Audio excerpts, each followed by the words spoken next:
Hello everyone, welcome to my ছোট্ট একটি blog. এখন ঘড়িতে বাজছে ঠিক দুপুর 12টা। এখন আমি বানাতে চলেছি আমার দুপুরের লাঞ্চ।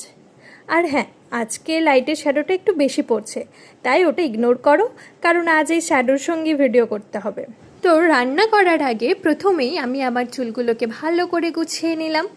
আসলে রান্না করতে গেলে আগে নিজেকেও একটু গুছিয়ে নিতে হয়, তাই না? কি বলেন আপনারা? তারপর রান্না শুরু করার আগে আমি একটু জল খেয়ে নিলাম। বলতে পারো রান্নাঘরের যুদ্ধে নামার আগে ছোট্ট একটা প্রস্তুতি। আজকের মেনু একদম সিম্পল, রুটি আর কুমড়োর তরকারি। অনেক দিন পর আজ হঠাৎ করেই রুটি খেতে ইচ্ছে করলো, তাই আর দেরি না করে বানানো শুরু করে দিলাম। প্রথমে কুমড়োগুলো ভালো করে কেটে পরিষ্কার করে ধুয়ে নিলাম। তারপর কড়াইতে তেল গরম করে ফোড়ন দিলাম গোটা জিরে, শুকনো লঙ্কা আর তেজপাতা। এরপর দিয়ে দিলাম পেঁয়াজটা হালকা ভেজে নিয়ে কুমড়োগুলো দিয়ে দিলাম। কুমড়োটা একটু ভালো করে ভেজে নিয়ে তার মধ্যে দিলাম আদা বাটা আর সব মশলা। সব কিছু সুন্দর করে কষিয়ে নিয়ে পরিমাণ মতো জল দিয়ে ঢেকে দিলাম, যাতে কুমড়োটা ভালোভাবে সিদ্ধ হয়ে যায়।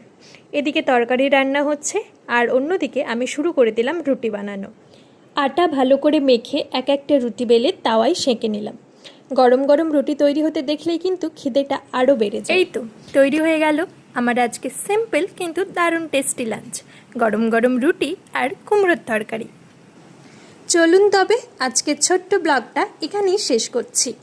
ভিডিওটি কেমন লাগলো অবশ্যই কমেন্ট করে জানাবেন, আর ভালো লাগলে একটা লাইক ও সাবস্ক্রাইব করে আমার পাশে থাকবেন। আবার দেখা হবে নতুন আর একটা ছোট্ট ব্লগ নিয়ে। ততক্ষণ পর্যন্ত সকলে ভালো থাকবেন। টাটা।